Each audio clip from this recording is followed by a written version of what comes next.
কানাডার অন্যতম বাণিজ্যিক অংশীদার যুক্তরাষ্ট্র। কানাডার মোট রপ্তানির ৭৬% যায় যুক্তরাষ্ট্রে। দুই দেশের বাণিজ্য ঘাটতির পরিমাণ $৬০ বিলিয়ন মার্কিন ডলারের বেশি। দ্বিতীয় দফায় হোয়াইট হাউসের ক্ষমতায় বসেই বিভিন্ন দেশের উপর শুল্ক ধার্য করা শুরু করেন মার্কিন প্রেসিডেন্ট ডোনাল্ড ট্রাম্প। এরই মধ্যে শুল্ক নিয়ে বাংলাদেশ সহ ২০টির বেশি দেশকে চিঠি পাঠিয়েছে ট্রাম্প প্রশাসন। এবার কানাডার ঘাড়ে অতিরিক্ত ৩৫% শুল্ক চাপিয়েছেন ট্রাম্প, যা আগামী ১ আগস্ট থেকে কার্যকর হবে।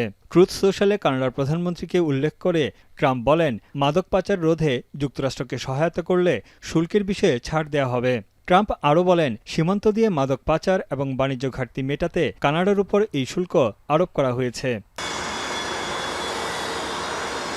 যদিও মার্কিন সীমান্ত কর্তৃপক্ষ বলছে, কানাডার সীমান্ত দিয়ে মাত্র ০.২% মাদক পাচার হয়, বাকি পুরোটাই আসে মেক্সিকো সীমান্ত দিয়ে।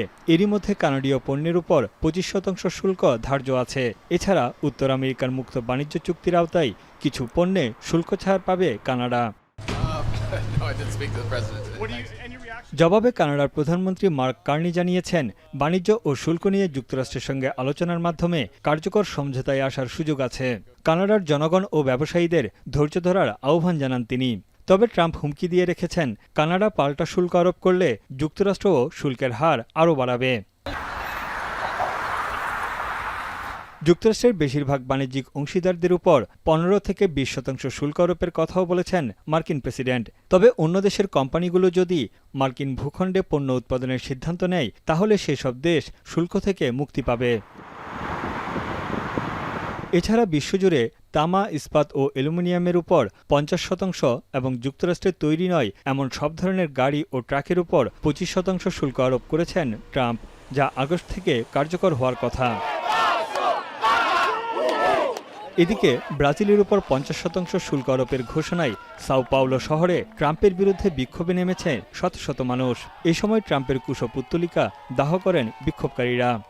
Negócios com outros países, né? Então, assim, acho que da mesma forma que a gente depende deles, eles também dependem da gente. E talvez até um pouco mais. Tentativa de fazer com que o nosso país fique acuado por ele, né? E assim fazer com que o nosso judiciário não possa. ইউরোপীয় ইউনিয়নের পণ্যের উপরও নতুন করে শুল্ক বসানোর পরিকল্পনা নিয়েছে ওয়াশিংটন। শিগগিরই এ বিষয়ে ঘোষণা আসবে। বিশেষজ্ঞদের মতে, প্রতিশোধমূলক শুল্ক আরোপে মন্দায় পড়বে বৈশ্বিক অর্থনীতি। তানভীর জনি, এখন বিশ্ব। শাইনি চুলে এখন হবে সব হেয়ারস্টাইল। সিল্কোর দ্বিগুণ শাইনি চুল প্রতিদিন।